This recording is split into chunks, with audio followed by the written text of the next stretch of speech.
2 साल बाद ताजनगरी में एक बार फिर से हिंदी सीखने विदेशी छात्र छात्राएं केंद्रीय हिंदी संस्थान पहुंचेंगे। संस्थान में विदेशी छात्र की प्रवेश प्रक्रिया चल रही है, जिसके लिए 30 मई तक आवेदन मांगे गए हैं। वहीं इस बारे में केंद्रीय हिंदी संस्थान की निदेशक प्रोफेसर बीना शर्मा ने आवेदन से लेकर एडमिशन तक पूरी प्रक्रिया की जानकारी दी।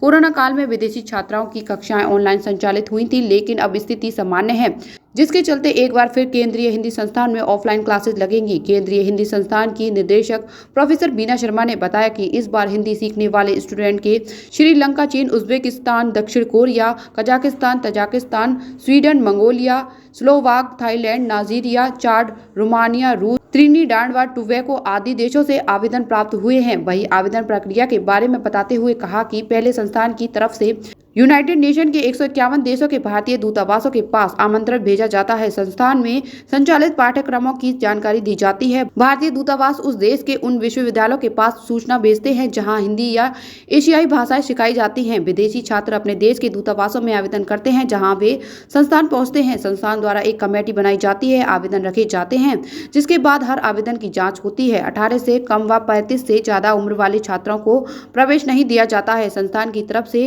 विदेशी छात्रों को छात्रवृत्ति मिलती है, साथ ही आने जाने का खर्चा भी भारत सरकार उठाती है। इस साल छात्रों की संख्या में इजाफा होगा और कई नए देशों के छात्रों की भी जुड़ने की उम्मीद है। ममता रानी विश्वास, ओडिशा से। हम अभी 1.5-2 महीने से आए हैं। अभी हमारा प्रशिक्षण चल रही है, तो यहाँ के बहुत अच्छा लग रहा है।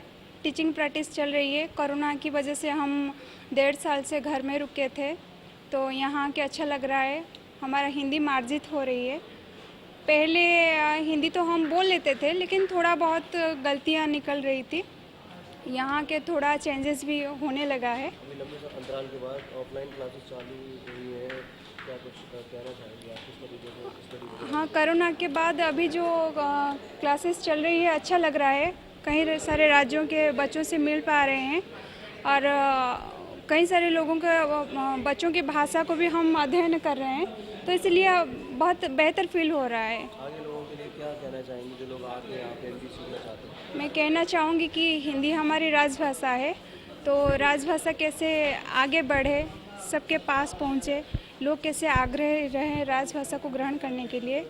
तो मैं चाहूँगी कि ये हिंदी जो हमारी राजभाषा है, इसको उसके जो टचअप में सभी को रहना चाहिए। तो बाहर आते हुए बच्चों को हिंदी रख के अवश्य पढ़ाई करने के लिए आग्रह प्रकाश करना चाहिए। मेरा नाम भूपेंद्र प्रसाद शर्मा है। मैं पश्चिम बंगाल राज्य से हूँ।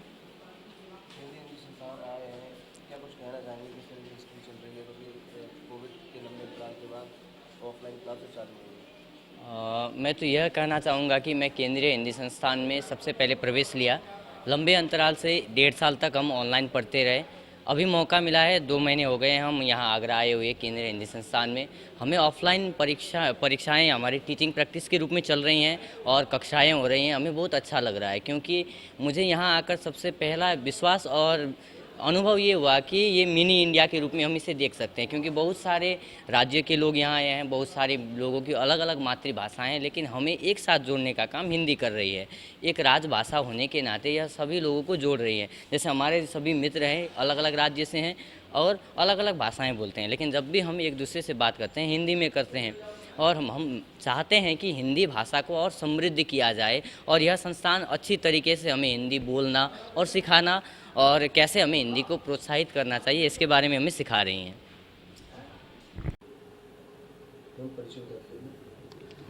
मैं प्रोफेसर वीना शर्मा, निदेशक केंद्रीय हिंदी संस्थान आगरा। इस साल कितने आवेदन और कितने देशों से आ चुके हैं, और लगभग कब तक इसकी आवेदन प्रक्रिया की जो तिथि है, लास्ट डेट कब तक है? केंद्रीय हिंदी संस्थान में हिंदीतर विद्यार्थियों के लिए 3 प्रकार के कोर्स आयोजित किए जाते हैं, जिसमें एक शिक्षण प्रशिक्षण परक है, जो यहाँ एक हमारा अध्यापक शिक्षा विभाग है।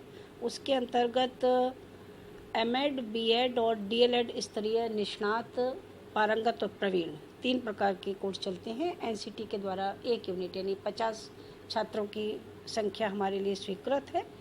2020-21 में प्रवीण के लिए 25 आवेदन, पारंगत के लिए 40 और निष्णात के लिए कुछ कम आवेदन प्राप्त हुए थे। और जो फर्स्ट ईयर के बच्चे हैं वो पास आउट होकर सेकेंड ईयर में जाते हैं द्वितीय वर्ष में, इसलिए उसकी संख्या का कोई इस बात से लेना देना नहीं है। इसी के साथ ही तृतीय वर्ष एक पाठ्यक्रम है दीमापुर सेंटर का, हमारा दीमापुर में जो केंद्र है वहाँ एक संबंधित महाविद्यालय है, वहाँ पर हर वर्ष प्रथम और द्वितीय वर्ष में वे दीमापुर में पढ़ते हैं और तृतीय वर्ष में आगरा आकर अपना प्रशिक्षण प्राप्त करते हैं। मैं अभी इसके बाद बताऊंगी, पहले मैंने बताया हिंदी तर के लिए जो भारतवर्ष के लिए उसकी बात है। इसके साथ हमारा दूसरा पाठ्यक्रम विदेशी विद्यार्थियों के लिए है। विदेशी विद्यार्थियों के लिए इस वर्ष 14 देशों से 70 आवेदन हमें प्राप्त हो चुके हैं। अभी इसकी तिथि 31 मई तक है और आने की संभावना है। इसमें मंगोलिया, रोमानिया, स्लोवाक, दक्षिण कोरिया, थाईलैंड, नाइजीरिया, चाड, तजाकिस्तान, रूस, चीन, स्वीडन, श्रीलंका, त्रिनिडाद और कजाकिस्तान से आवेदन आ चुके हैं। प्रवेश आवेदन आने के बाद मतलब जब ये आवेदन आते हैं उससे पूर्व संस्थान के द्वारा अभी हमने 151 देशों को भेजा था। सभी देशों के दूतावासों में वो आवेदन पत्र भेजा जाता है। इच्छुक विद्यार्थी दूतावास के माध्यम से उसमें आवेदन करते हैं। City super speciality hospital, Govardhan चौराहा और city care hospital, township, Mathura.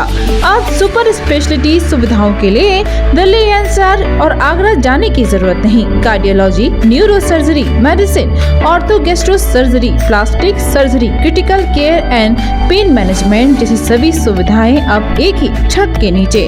City scan, cath lab, endoscopy, MRI जैसी सभी आधुनिक मशीन सिटी हॉस्पिटल में ही उपलब्ध हैं।